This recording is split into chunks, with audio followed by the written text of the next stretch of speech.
Bien-aimés dans le Seigneur, bonjour, bonsoir, ça dépend de l'heure à laquelle vous allez nous suivre. Nous voici dans notre deuxième numéro de notre break time intitulé Instant Grâce. Et aujourd'hui, tous ensemble, nous voulons réfléchir sur une petite idée tirée de la parole de Dieu dans Matthieu chapitre 6, verset 12. Alors que Jésus-Christ est en train d'enseigner à ses disciples comment ils devaient prier, Jésus nous révèle ici une prière un peu troublante. Il dit « Pardonne nos offenses comme nous aussi nous pardonnons aux autres ». Et aujourd'hui, nous voulons réfléchir sur cette petite phrase qui dit « Comme nous pardonnons aussi aux autres ».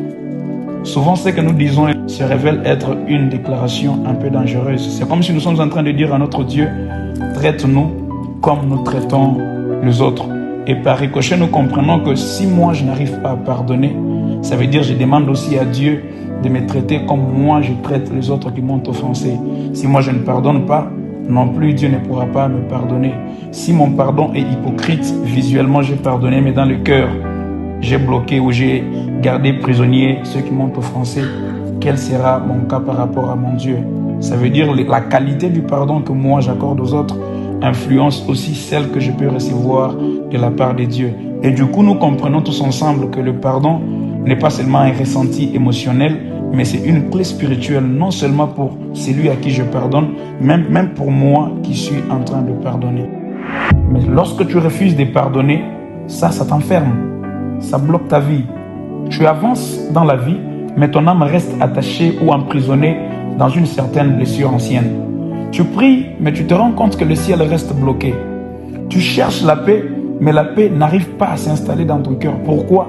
Parce que tu t'es décidé d'enfermer quelqu'un dans ton cœur, parce que tu t'es arrêté sur une offense, tu n'arrives pas à pardonner ou à oublier le mal que tu as subi. Mais le jour où tu te décides de pardonner, ce n'est pas seulement l'autre que tu libères, mais c'est toi-même qui te libères. Et ce que nous devons retenir, c'est que dans Matthieu chapitre 6, du verset 14 au verset 15, Jésus-Christ est en train de dire, si vous pardonnez, alors votre Père qui est dans les cieux vous pardonnera aussi. Et ici, nous comprenons tous ensemble que le pardon attire le pardon et la grâce attire la grâce, tout comme une miséricorde peut aussi attirer une autre miséricorde.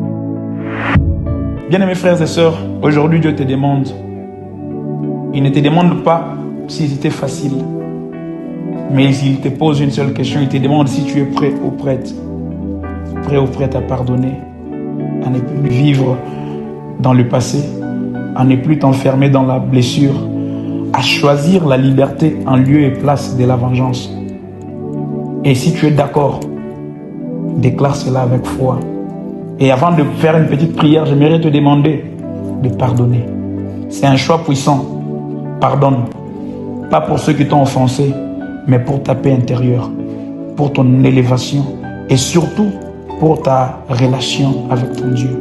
Ainsi, je t'invite à faire cette courte prière avec moi.